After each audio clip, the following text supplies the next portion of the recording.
Okay, perfect. Could you, Ryan, explain MotherDuck to me like I'm 5?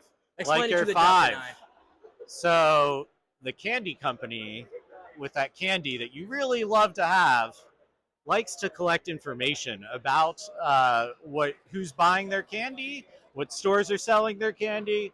They put all that information into something called a data warehouse, and then they can run some queries on it. They can figure out, hey, is this store selling more candy this year than it was last year? Things like that.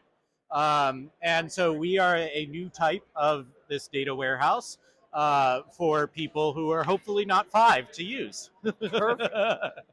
Did that make sense to you, Mr. or Mrs. Duck?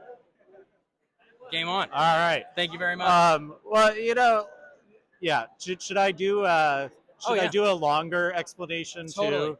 Go All for right. it. So MotherDuck is really kind of a new type of cloud data warehouse based off of DuckDB. We really believe that people are using these large-scale distributed systems when they don't need to. They don't have petabytes of data that these systems are designed for. MotherDuck gives you, say you have 10 terabytes or less, something like that, gives you an extremely performant data query engine.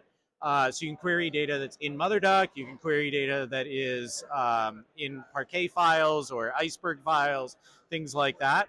But all using SQL that you know and love, integrates really well with the Python ecosystem if you have local Python, and allows you, really importantly in this DBT world, to have the same local development environment running against the same database, regular DuckDB, as it's running against in the cloud, which we find is pretty awesome for people to have a good test development workflow. So that's my non-5-year-old explanation, Yeah. but I understood that explanation better, too. All right, cool. That's Cheers good. to that. Well, I need to get better in my 5-year-old one.